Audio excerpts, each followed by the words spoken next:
Good morning everyone. Here comes once again Saurav Kumar and now I will be taking up ISP, ITSP और ISP, इसको ITSP या ISP भी कहते हैं, introduction to software package. Introduction to software package में हम लोगों ने लास्ट क्लास में पढ़ चुका हैं हम लोग कि डेटा क्या होते हैं, उससे इंस्ट्रक्शंस कैसे बनते हैं, उसका जो इंस्ट्रक्शंस है उससे प्रोग्राम कैसे लिखे जाते हैं और प्रोग्राम से सॉफ्टवेयर कैसे बनते हैं, सॉफ्टवेयर से सिस्टम सॉफ्टवेयर कैसे बनते हैं। मैंने एक बेसिक आइडिया आपको बताया है। नाउ उसी आइडिया को I have try to present it in words. तो इसको जो है मैंने प्रेजेंट करने की कोशिश की है। इसमें देखिएगा कि जो भी हमने प्रेजेंट किया है वो वही चीज़ें हैं जो मैंने लास्ट क्लास में बताई हैं। तो लेट्स से इट, और हमेशा याद रखिएगा कि ये मैं इसलिए कर रहा हूँ क्योंकि सॉफ्टवेयर समझ जाना, सिस्टम सॉफ्टवेयर समझ जाना और लिख देना में फ़र्क होता है। Since you are diploma students, so I would like to write for you people. थोड़ा सा मैंने लिख दिया है, एक बार आप उसको और एक बार समझने लगेंगे तो उसके बाद फिर आपको प्रॉब्लम नहीं आएगी। और जितना भी कुछ किया जाएगा वो सारा का सारा जो है आपके मार्क्स फेचिंग के लिए होगा, आप कितना ज़्यादा स्कोर कर सकते हैं उसके लिए होगा। जैसे कि मैंने यहाँ पर देखिए लिखा है, जो सॉफ्टवेयर में हमने लास्ट क्लास में पढ़ा था वही चीज़ें लिखी है, और उसमें मैंने इंट्रोडक्शन टू सॉफ्टवेयर पैकेज में जो कि थर्ड सेमेस्टर CSE के लिए पढ़ना है, उसमें मैंने ये बताया है जो लास्ट क्लास में कि डेटा क्या होता है, इंस्ट्रक्शन क्या होता है, प्रोग्राम क्या होता है, सॉफ्टवेयर क्या होता है और सिस्टम सॉफ्टवेयर क्या होता है। तो हम लोग इसको पढ़ चुके हैं कि डेटा से ही इंस्ट्रक्शन बनता है, इंस्ट्रक्शन से ही प्रोग्राम बनता है, प्रोग्राम से ही सॉफ्टवेयर बनता है और सॉफ्टवेयर से ही सिस्टम सॉफ्टवेयर बनता है। ऐसा हम लोग लास्ट क्लास में देख चुके हैं। और अब हमें यह देखना है कि ये डेटा होता क्या है और इसको हम लोग डिफाइन कैसे करते हैं। तो मैंने यहाँ लिखा है data are raw facts. Obviously मैंने लास्ट क्लास में भी बताया है कि these data are raw facts and these raw facts which does not have any meaning, means these raw facts have no meaning, they are meaningless। और ये जो data है, these data does not give any information। अगर मैं आपको A बोलूं, अगर मैं आपको केवल B बोलूं, प्लस बोलूं या फिर माइनस बोलूं या फिर कोई सिंबॉलिक नोटेशन बोलूं या किसी भी तरीके का न्यूमरल्स बोल दूं, 546, 9, 10, कुछ भी ऐसा बोल दूं, तो हम लोग इससे यही समझेंगे कि 896, जैसे यहाँ मैंने लिखा है 896, ये क्या है, एक नंबर है। इसके अलावा और हम कुछ नहीं समझ सकते हैं। जबकि वहीं पर जो आपका ACD है, ये क्या है, ये अल्फाबेट्स हैं, ये क्या है, ये सिंबल्स हैं। तो कहने का मतलब ये है कि ये जितनी भी चीज़ें हैं ये सब जो है आपके लिए डेटा है, लेकिन वो रॉ फैक्ट्स है जिसका कि कोई मीनिंग नहीं है। लेकिन अगर ये इनका मीनिंग नहीं है तो how does it going to appear, इसका मीनिंग बनेगा कैसे और किस तरीके से इसको हम लोग सॉल्व करेंगे इस चीज को, ये हमें जानना जरूरी है। Now I will be taking up कि कैसे इसको काम में लाया जाएगा। अब यहाँ पे देखिएगा कि डेटा जो है ये रॉ फैक्ट्स है, इसका कोई मीनिंग नहीं है। Now how will it going to give the meaning. अब इन्हीं डेटा को मैंने आपको बताया था कि इन्हीं डेटा को जो कि रॉ फैक्ट्स हैं, इसी को अगर सीक्वेंशियल लिख दें तो वो हमें इंस्ट्रक्शंस देंगे। जैसे कि A is equal to 8, B is equal to 9, तो ये एग्जाम्पल हो सकता है, या फिर C is equal to A plus B भी मैंने यहाँ पे लिखा है। तो ये सारी चीज़ें हैं, या ये A is greater than B, B is, तो ये सब क्या हैं, ये आपको कुछ कोई ना कोई इन्फॉर्मेशन दे रहे हैं। क्या दे रहे हैं, कोई ना कोई इन्फॉर्मेशन दे रहे हैं। और ये इन्फॉर्मेशन कैसा दे रहे हैं कि जो आपके पास रॉ फैक्ट्स था उसी से तो आपने इसको बनाया है। 8 एक अलग रॉ फैक्ट था, A एक अलग रॉ फैक्ट था, इज इक्वल टू एक अलग सिंबॉलिक रॉ फैक्ट था। लेकिन इनको अगर हमने सही से कंबाइन कर दिया तो ये क्या बन गया? ये बन गया इंस्ट्रक्शन। और ये इंस्ट्रक्शन इसलिए बना क्योंकि now it is able to give that instruction, now it is able to give the information. कैसा इंफॉर्मेशन दे रहा है? ये इंफॉर्मेशन दे रहा है कि आपका जो डेटा है वो ए एक ऐसा एलिमेंट है जो कि 8 के बराबर है।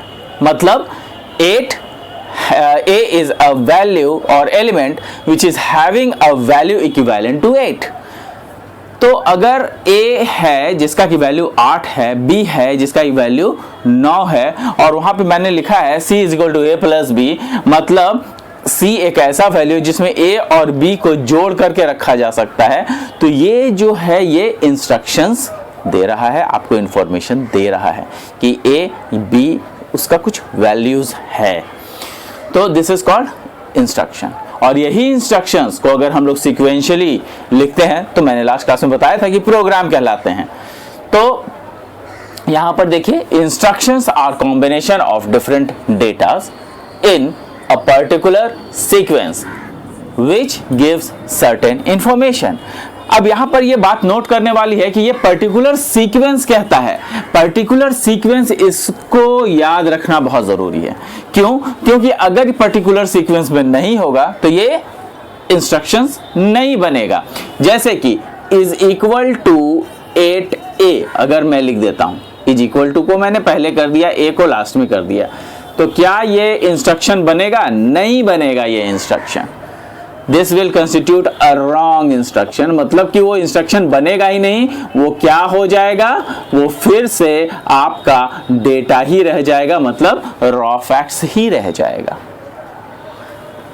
अब इसका मतलब ये है कि हमें एक पर्टिकुलर सीक्वेंस को फॉलो करना पड़ेगा। Writing, there are rules for writing. तो वही रूल्स को हम लोग समझने की कोशिश कर रहे हैं यहाँ पे। अब इसके बाद देखिए कि यहाँ पे मैंने क्या लिखा है? प्रोग्राम। तो इन्हीं इंस्ट्रक्शन से प्रोग्राम बनता है, ऐसा लास्ट क्लास में मैंने बताया था आपको। अब इसमें क्या है?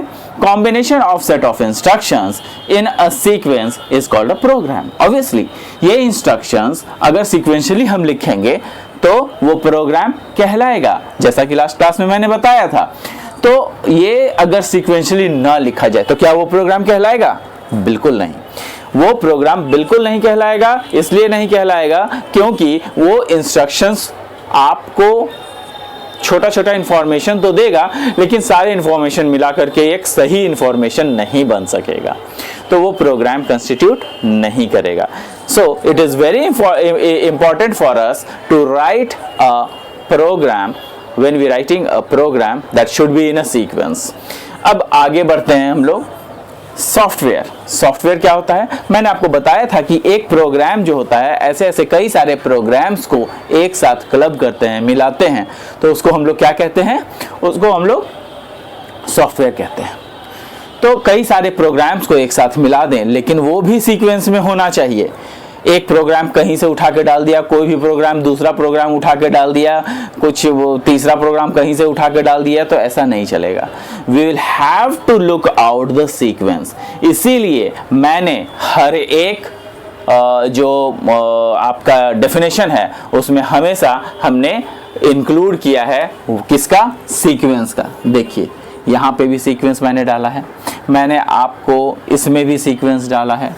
तो कहीं पर भी आप देखेंगे तो वो सारे के सारे जो मैंने यूज़ किए हैं वर्ड, वो विथ सीक्वेंस यूज़ किए हैं, तभी आपका ये डेफिनेशन फ्रूटफुल है। अगर सीक्वेंस में नहीं होगा तो ये डेफिनेशन फ्रूटफुल नहीं होगा।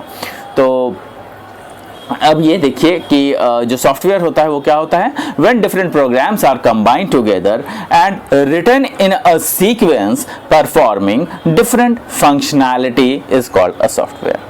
मतलब एक सॉफ्टवेयर ऐसा हो सकता है जो कई सारे डिफरेंट फंक्शनैलिटी कर सकता है, लेकिन उस सॉफ्टवेयर का एक स्पेसिफिक पर्पस होता है। एग्जाम्पल, MS वर्ड में हमारे पास कई सारे फंक्शनैलिटी हैं।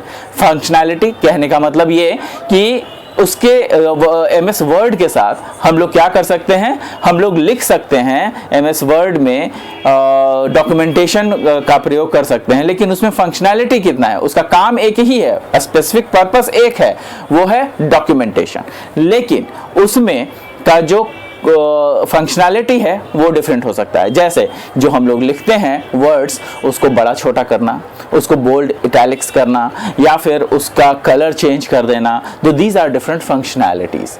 तो ये डिफरेंट फंक्शनैलिटी कौन करता है, प्रोग्राम। लेकिन जो आपका सॉफ्टवेयर है वो किसी स्पेसिफिक पर्पस को पूरा करता है, जैसे हमारा काम था डॉक्यूमेंटेशन। तो इन सब छोटे छोटे प्रोग्राम्स की वजह से हमारा सॉफ्टवेयर बना, और उस सॉफ्टवेयर के चलते ही हम लोग आज MS वर्ड को यूज कर पा रहे हैं। ठीक है, आगे देखिए, इन्हीं जो सॉफ्टवेयर बनते हैं, तो ये जो सॉफ्टवेयर बनते हैं, ये सॉफ्टवेयर एग्जाम्पल में मैंने लिखा है game, MS Word, MS PPT, मतलब Microsoft Word, Microsoft PowerPoint, Microsoft Excel, ऐसे हजारों सॉफ्टवेयर्स हैं अवेलेबल, जिसकी मदद से हम लोग आज कई सारे काम कर रहे हैं। आगे देखिए, सिस्टम सॉफ्टवेयर। ये सिस्टम सॉफ्टवेयर क्या है, सिस्टम सॉफ्टवेयर इन्हीं सारे सॉफ्टवेयर्स, बहुत सारे सॉफ्टवेयर्स का कॉम्बिनेशन है। कई सारे सॉफ्टवेयर्स अब एक साथ मिलकर के कई सारे काम करते हैं। जैसे एग्जांपल, आपका ऑपरेटिंग सिस्टम में आप एक समय में गाने भी सुन सकते हैं, उसी समय इंटरनेट पे चैटिंग भी कर सकते हैं, उसी समय इंटरनेट पे दूसरा आप अपना जीमेल पे मेल चेक कर सकते हैं, और उसी समय हो सकता है कि आप कोई कॉपी फाइल कर रहे हों या कुछ दूसरा काम कर रहे हों जो कि कंप्यूटर को आपने दे दिया, वो भी वो कर लेता है। मतलब multiple actions are being performed and multiple task are being performed with the help of system software. तो ये सिस्टम सॉफ्टवेयर में होता क्या है कि ऐसा करता है, क्योंकि हम लोग जानते हैं कि सॉफ्टवेयर का समूह है, बहुत सारे सॉफ्टवेयर का समूह है, तो बहुत सारे सॉफ्टवेयर मिल करके ही सिस्टम सॉफ्टवेयर बनाते हैं। और ये जो सिस्टम सॉफ्टवेयर है वो क्या होता है कि जितने भी सारे सॉफ्टवेयर हैं सबका अलग अलग फंक्शनैलिटी है, सबका अलग अलग स्पेसिफिक पर्पस है, तो सब अपना अपना काम कर रहे होते हैं, और वो किसी न किसी ऑपरेटिंग सिस्टम के अंदर कंबाइंड रहते हैं। तो उसको जो है हम लोग क्या कहते हैं, उसको हम लोग सिस्टम सॉफ्टवेयर कहते हैं। देखिए, combination of different software in a sequence is called a system software. The system software is responsible for setting up all the hardware and software. System software का ये भी है, जो ऑपरेटिंग सिस्टम है वो क्या होता है, वो यूज़र और जो आपका सिस्टम है उसके बीच में सामंजस्य स्थापित करता है, ताकि आपके हार्डवेयर सारे कुछ हार्डवेयर को ये एक्टिवेट कर सके और उन सब से सही समय पर सही काम ले सके।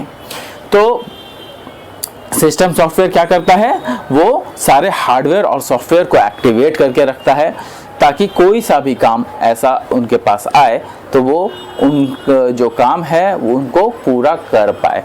अगर एक्टिवेटेड नहीं रहेगा तो पता चला कि जब हमने काम दिया तो वो एक्टिव ही नहीं है, तो वो काम होगा भी नहीं। तो सिस्टम सॉफ्टवेयर में डिफरेंट ऑपरेटिंग सिस्टम आते हैं, और वैसे ऑपरेटिंग सिस्टम का एग्जांपल भी मैंने यहाँ पे लिखा हुआ है, Windows, Mac, Unix, Linux, DOS. तो इस तरीके के जो सॉफ्टवेयर के सिस्टम सॉफ्टवेयर जो होते हैं वो कई सारे सिस्टम सॉफ्टवेयर को लेके चलते हैं। ठीक है, आप लोग इसका स्क्रीनशॉट्स चाहें तो ले सकते हैं।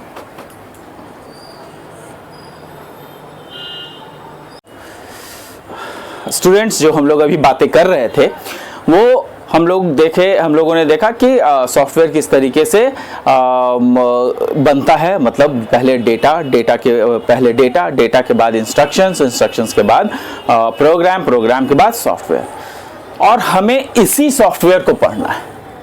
और यहाँ पे हमारा जो मेन कंसर्न है वो यही सॉफ्टवेयर है। अब ये जानने की बात हम लोग करते हैं कि आखिर ये सॉफ्टवेयर होता क्या है।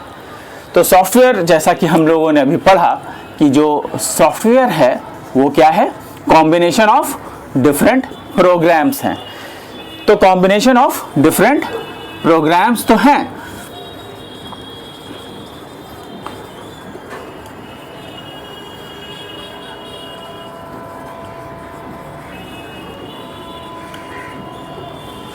कॉम्बिनेशन ऑफ डिफरेंट प्रोग्राम्स हैं, लेकिन कॉम्बिनेशन जो है वो क्या है, इन अ सीक्वेंस है। क्या है, इन अ सीक्वेंस। अगर वो सीक्वेंस में नहीं होगा तो वो सॉफ्टवेयर सही से नहीं बनेगा। अब ये जो कॉम्बिनेशन है डिफरेंट प्रोग्राम्स का जो कि इन अ सीक्वेंस है, तो ये जो सॉफ्टवेयर है, एक्चुअली सॉफ्टवेयर क्या होता है कि हम लोगों ने ये तो जान लिया कि वो प्रोग्राम से बना होता है, लेकिन इसके कई सारे टाइप्स हैं। तो जो टाइप्स ऑफ सॉफ्टवेयर है वो कितना है, तो सॉफ्टवेयर का जो टाइप है वो सबसे पहला है आपका सिस्टम सॉफ्टवेयर, जो हम लोग अभी पढ़ चुके हैं, सिस्टम सॉफ्टवेयर। दूसरा है एप्लीकेशन सॉफ्टवेयर। तीसरा है यूटिलिटी सॉफ्टवेयर। अब ये सिस्टम सॉफ्टवेयर होता क्या है, वो सिस्टम सॉफ्टवेयर मैंने आपको बताया, it is a combination of different softwares. Different softwares का ये कॉम्बिनेशन है, और ये जो कॉम्बिनेशन है डिफरेंट सॉफ्टवेयर्स का, ये हम लोग सिक्वेंशियली उसको लिखते हैं, सिक्वेंशियली उसको कंबाइन करते हैं, तो वो सिस्टम सॉफ्टवेयर बनता है। जैसे कि operating system, Windows, Mac, DOS, Unix, Linux, जो मैंने अभी बताया था आपको। लेकिन जो सिस्टम सॉफ्टवेयर है वो उसका दूसरा जो है वो है आपका जो सॉफ्टवेयर का पार्ट है, ये तो सिस्टम सॉफ्टवेयर हम लोगों ने पढ़ लिया। ये एप्लीकेशन सॉफ्टवेयर क्या है, तो एप्लीकेशन सॉफ्टवेयर क्या होता है कि it is made for specific purpose, specific purpose के लिए होता है। स्पेसिफिक पर्पस बोलने का मतलब ये है कि ये कोई ना कोई एक पर्टिकुलर काम करेगा। जैसे कि एग्जाम्पल में MS वर्ड क्या काम करता है, डॉक्यूमेंटेशन का काम करता है। MS एक्सेल क्या काम करता है, मैथमेटिकल कैलकुलेशंस का काम करता है। MS पावर पॉइंट क्या काम करता है, वो प्रेजेंटेशंस के लिए यूज होते हैं, तो उसको हम लोग एप्लीकेशन सॉफ्टवेयर कहते हैं। तो जो सॉफ्टवेयर है जो हम लोगों ने पढ़ा था, सॉफ्टवेयर जो कि कॉम्बिनेशन ऑफ डिफरेंट प्रोग्राम्स है, तो उसी को हम लोगों ने एक डिफरेंट एप्लीकेशन सॉफ्टवेयर बना दिया, मतलब कि स्पेसिफिक पर्पस के लिए होगा। कई सारे सॉफ्टवेयर ऐसे भी होते हैं जो स्पेसिफिक पर्पस के लिए नहीं होते हैं, कई चीज़ों में यूज़ किए जाते हैं, तो उसको हम लोग जो है सिस्टम सॉफ्टवेयर के अंतर्गत रखते हैं, क्योंकि वो कई सारे चीज़, जैसे USB है, तो USB में आप कीबोर्ड भी लगा देते हो, उसको हटा के माउस भी लगा देते हो, उसको हटा करके वेबकैम भी लगा देते हो, तो सब कुछ उसमें चलने लगता है। तो मतलब सॉफ्टवेयर एक है, लेकिन वो मल्टीपल फंक्शनैलिटी कर रहा है, मल्टीपल काम कर रहा है, कोई एक पर्पस नहीं है उसका, तो उसमें क्या कह वो जो है सिस्टम सॉफ्टवेयर जैसा बन जाएगा। लेकिन जो आपका सॉफ्टवेयर है वो क्या हो जाएगा, वो एक स्पेसिफिक पर्पस, जैसे कि आपका MS वर्ड और MS एक्सेल के बारे में मैंने अभी बताया। Now what is utility software? Utility software is also a particular software which are mainly inbuilt in with the operating system, mainly inbuilt in the operating system, और ये operating system के साथ ही बन के आते हैं। अब ये होता क्या है, तो इसमें क्या होता है कि जो यूटिलिटी सॉफ्टवेयर है उसमें आपके कई सारे ऐसे सॉफ्टवेयर इंस्टॉल्ड होते हैं जिसमें कि आपको बड़े फायदे होते हैं। जैसे मैंने अभी बात की USB ड्राइव की, तो USB ड्राइव में आपने जैसे ही कीबोर्ड लगाया तो software was able to detect that it is a keyboard. अगर उसको हटा करके आपने माउस लगाया तो सॉफ्टवेयर जो है वो पहचान लेगा कि वो माउस लग गया। उसको हटा करके अगर आपने उसमें वेबकैम लगाया तो वो जो कंप्यूटर है वो पहचान लेगा कि आपने वेबकैम लगाया है। How is it possible? अगर आपने उसको हटा करके पेन ड्राइव लगाया तो कंप्यूटर पहचान लेगा कि आपने पेन ड्राइव लगाया है, वो कीबोर्ड नहीं है, वो माउस नहीं है। तो वो कैसे कर रहा है? क्योंकि ऐसे कई सारे इनबिल्ट सॉफ्टवेयर ऑपरेटिंग सिस्टम के साथ आते हैं जिसके लिए वो कैपेबल होता है पहचानने के लिए कि हमारा सॉफ्टवेयर कितना सही है। और ये यूटिलिटी सॉफ्टवेयर कई सारे तरह के होते हैं जो कि इनबिल्ट फंक्शनैलिटी और हमें सपोर्ट करने के लिए बनते हैं। तो ये जो यूटिलिटी सॉफ्टवेयर है वो किस लिए है? For supporting different software, used for supporting different softwares. तो गाइज इसको याद रखना ज़रूरी है कि किस तरीके से जो आपका सॉफ्टवेयर है वो तीन भाग में डिवाइडेड है। एक है आपका सिस्टम सॉफ्टवेयर, दूसरा एप्लीकेशन सॉफ्टवेयर और तीसरा यूटिलिटी सॉफ्टवेयर। ये याद रखना है और इसके डेफिनेशंस भी आपको याद रखने हैं। तो डेफिनेशंस आप लोग इसको बहुत सारे बुक्स में मिलेंगे, पढ़ लेंगे इसको आप। और इसको जो मैंने अभी समझाया है इसको आप लोग बुक से ज़रूर पढ़ें। बुक का डिटेल्स जो है आपको मिल जाएगा और वो डिटेल्स मैं आपको दे दूँगा। जैसे कि ISP का जो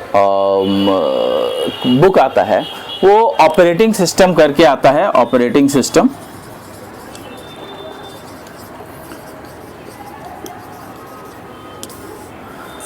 ऑपरेटिंग सिस्टम करके आता है, जो कि इसमें ऑपरेटिंग सिस्टम नाम है, लेकिन इसको आपको लेने की ज़रूरत नहीं है क्योंकि आपका एक और भी सब्जेक्ट है ऑपरेटिंग सिस्टम। तो उस ऑपरेटिंग सिस्टम में कई सारी चीज़ें आपको मिल जाएंगी। तो उस सब्जेक्ट को ये सब्जेक्ट जो है उससे थोड़ा बहुत कुछ इसमें मिल जाएगा। बाकी जो आपको इस पर्टिकुलर सब्जेक्ट में जो पढ़ना है वो है आपका mainly MS Word, MS Excel और MS पावर पॉइंट। ये तीनों चीज़ें आपको कहाँ मिलेगी? तो आपको जो है ये तीनों चीज़ें MS ऑफिस में मिलेगी। और MS ऑफिस के कई सारे बुक्स अवेलेबल होते हैं। 2000 ये MS ऑफिस 2000 या फिर MS ऑफिस XP करके ये बुक्स आते हैं। पतली पतली बुक है, बहुत ज़्यादा महंगी नहीं है। You can always take it out. तो thank you friends, will be meeting in the next class.